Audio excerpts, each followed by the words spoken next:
Saludos cordiales, queridos, amados y apreciados hermanos. Les saluda su amigo y hermano desde Panamá, Gabriel Danuncio Rosanía Villaverde. Quiero compartirles algunas ideas, una reflexión que debo decir que Dios ha puesto en mi corazón, así lo creo, con respecto pues a mi persona, y sé que puede tener que ver y tiene que ver con todos los creyentes. Así que le voy a leer los pasajes bíblicos que tomaré como fuentes fundamentales del mensaje para inmediatamente darles y compartirles la respectiva reflexión. El primero de estos es Marcos capítulo 5, versículo 19, que dice así: pero Jesús no se lo permitió, sino que le dijo: vete a tu casa y a los tuyos y cuéntales cuán grandes cosas el Señor ha hecho por ti y cómo tuvo misericordia de ti. Y el otro pasaje, 2 Timoteo, capítulo 4, versículo del 1 al 5, que dice así: te encarezco delante de Dios y del Señor Jesucristo, que juzgará a los vivos y a los muertos en su manifestación y en su reino, que prediques la palabra, que instes a tiempo y fuera de tiempo, redarguye, reprende, exhorta con toda paciencia y doctrina, porque vendrá tiempo cuando no sufrirán la sana doctrina, sino que teniendo comezón de oír, se amontonarán maestros conforme a sus propias concupiscencias, y apartarán de la verdad el oído, y se volverán a las fábulas. Pero tú sé sobrio en todo, soporta las aflicciones, haz obra de evangelista, cumple tu ministerio. Estos dos pasajes que hemos leído, uno en Marcos, otro en 2 Timoteo, directamente nos hablan a la mente, a la conciencia, al corazón, acerca de algo que nosotros tenemos que hacer a partir de una identidad que Dios nos ha dado. La identidad que Dios nos ha dado, primero, es que seamos hijos de Dios, a partir de la salvación que Él por su gracia nos otorgó mediante la fe en Jesucristo. Somos hijos de Dios, somos discípulos de Cristo. Por ende, tenemos la identidad. Y todos los días de nuestras vidas tenemos que cultivar nuestra relación con Dios a partir de leer su palabra todos los días, meditar en ella, ser transformados por ella y ponerla en práctica. A través de la palabra de Dios es que nosotros escuchamos clara, directa y audiblemente la voz de Dios, porque la Biblia es la palabra de Dios, infalible, inerrante, inspirada por Dios. Pero también cultivamos esa relación a partir de la oración. Por ende, un creyente, para fortalecerse en cuanto a su identidad que tiene, para tener comprensión acerca de la identidad que tiene que pasar tiempo con Dios, leyendo su palabra y orando. Y mientras más estudio de la Biblia uno tenga, lectura, reflexión de la Biblia y oración, la capacidad espiritual de uno para cada día ser un mejor creyente va a aumentar. Mientras más Biblia y más oración, más espiritualidad uno tiene. Mientras menos Biblia y menos oración, la espiritualidad se va por el suelo. Y también afecta otros aspectos de la vida nuestra, como por ejemplo nuestro carácter y qué decir del testimonio. Esto es algo diario, esto es algo que nunca termina y que nunca se detiene. Sin embargo, hay otro aspecto que es importante y es el aspecto del servicio. Es el aspecto de hacer la voluntad de Dios.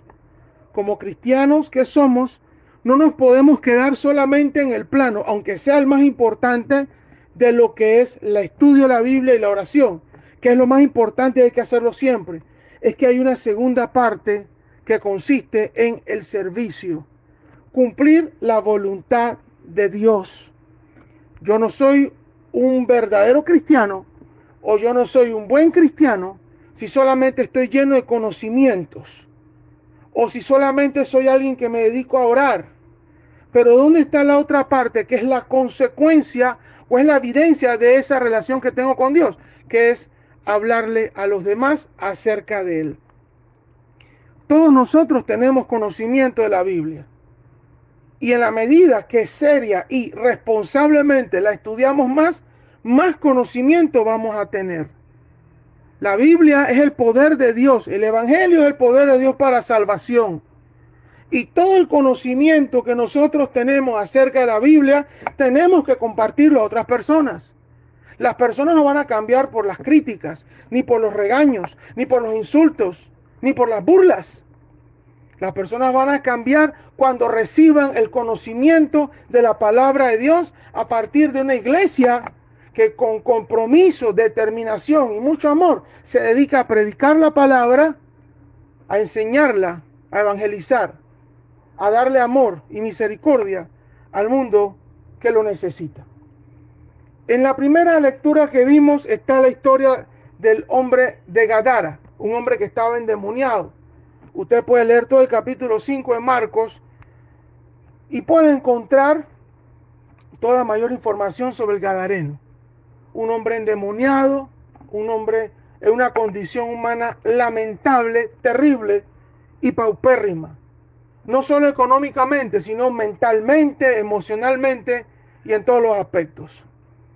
Y este hombre tuvo un encuentro con Jesús y Jesús lo liberó de esa condición. Y ese hombre estaba contento y feliz, agradecido con Jesús y quería dedicarse a caminar con Jesús.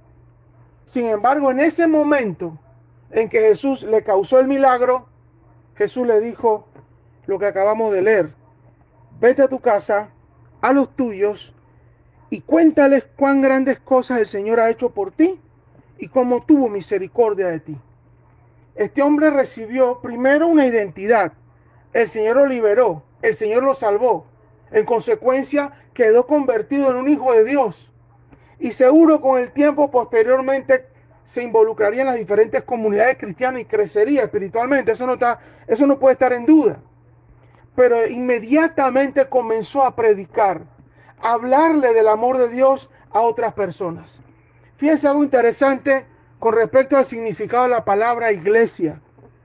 La palabra iglesia significa los llamados afuera, los llamados a salir, los llamados a resplandecer, los llamados a ser la sal del mundo y la luz de la tierra, los llamados a impactar al mundo entero con el mensaje de salvación y de esperanza. Hay tantas necesidades allá afuera, tanta gente que está esperando un milagro y ese poder está conferido por Dios a la iglesia. Pero lo primero que hay que hacer es ir donde están las personas. No necesariamente esperar que ellos vengan donde estamos nosotros, no necesariamente, sino llegar a ellos a través de una visita o a través de las redes sociales o a través de cualquier forma, compartirles el mensaje de salvación. Eso es lo que está aquí bien, lo que estamos viendo en Marcos 5:19. Y luego en 2 Timoteo 4, del 1 al 5, y claro, ya en la parte de Timoteo es una carta pastoral del apóstol Pablo a su discípulo Timoteo, pero igual aplica para nosotros, está aquello de lo que tenemos que hacer. Es muy cierto que a veces tenemos situaciones difíciles y muchas veces todos nosotros aquí hemos tenido problemas emocionales, espirituales, económicos, inclusive hasta morales. Muchas veces hemos cometido pecado de una forma o de otra y nos consideramos la persona más miserable y terrible de la tierra. Pero hermanos, cada vez que nosotros tengamos problemas de la naturaleza que sea, tenemos que pedirle perdón a Dios. Pasar todo el tiempo de restauración que sea necesario, si es cierto. Y arrepentirnos y cambiar de manera de pensar y de vivir, es muy cierto. Pero la obligación de servirle a Dios no se extingue. Estamos obligados a servirle a Dios en todo momento. Y cada uno de nosotros tiene esa responsabilidad. Es muy cierto, cada uno tiene un don y una capacidad diferente, eso es muy cierto. Unos pueden ser buenos para predicar verbalmente, otros pueden ser buenos para escribir, otros son buenos para otras cosas. Es muy cierto. Pero cualquiera sea su forma que usted tenga, y yo, el llamado de Dios para usted es servirle a Él. Es proclamar la gloria de Dios, es dar testimonio de Cristo siempre. El mecanismo que usted utilice, reiteramos, usted se puede parar en un parque público, puede predicar en un bus, en un metro, donde sea, donde sea. Las redes sociales, la forma, usted la escoge. Puede hacer labor social y de misericordia, usted lo escoge. Pero es algo que tenemos que hacer. Y más porque en estos tiempos, no sabemos cuánto tiempo más dure la existencia actual de la tierra, la condición actual del mundo. Pero en estos tiempos estamos viviendo un contexto de maldad insolente, un contexto de podredumbre moral y espiritual. Sí, el pecado ha existido desde que la humanidad falló, pero hoy la cantidad de cosas que están pasando en el mundo son abominables, son terribles, y perdón esta palabra, acá lo usamos en Panamá, son asquerosas, inmundas. Entonces a nosotros nos debe despertar poderle llegar a las personas. Sí, es cierto, sabemos que hay diferentes tipos de terrenos en el contexto de la parábola del sembrador, pero ni usted ni yo sabemos quiénes son las personas a las cuales nosotros vamos a llevar el mensaje. El deber nuestro es predicarlo, enseñarlo y, por supuesto, actuar con amor, bondad y misericordia, porque eso es lo que la gente necesita. Una iglesia que verdaderamente sea la sal, una iglesia que sea realmente la luz, una iglesia que entienda que no podemos vivir todo el tiempo encerrándonos, porque la palabra iglesia, más que significar asamblea, significa los llamados afuera, los convocados por el Señor para llevar su mensaje. Que Dios nos ayude a todos en este tiempo a entender lo que significa ser ministros de Cristo, ministros del Evangelio, que seamos ministros integrales del Evangelio, que no perdamos una sola oportunidad para llevar el mensaje de salvación a otras personas. Hoy por hoy, reiteramos, ya para ir finalizando, contamos hasta con la tecnología. Es la cosa más fácil, la tecnología. Y usted puede mandar los mensajes. Si de repente no se siente con la capacidad de pararse en un parque, en un bus, mande el mensaje por las redes sociales. Aunque no conozca a las personas, publique los mensajes. Sea que usted mismo los grabe, los escriba o de otras personas. Pero que la gente tiene que saber que el Señor Jesucristo es el Salvador. Es el camino, la verdad y la vida. Eso es lo que hoy por hoy es necesario que hagamos todos y sigamos haciendo y no nos cansemos de hacer y nos sigamos perfeccionando al respecto. Gracias por la oportunidad. Si lo tiene a bien, comparte este mensaje. Que el Señor nos ayude a todos. Padre eterno, ayúdanos en esta hora. Primero a entender lo que significa ser tus hijos y a tener una mayor y mejor relación contigo. Y en segundo lugar, que tú nos ayudes a cumplir tu voluntad, tal cual como tú lo has ordenado. Te lo pedimos y te damos las gracias. En el nombre de Jesús. Amén. Gracias, hermanos, por la oportunidad y miles de bendiciones.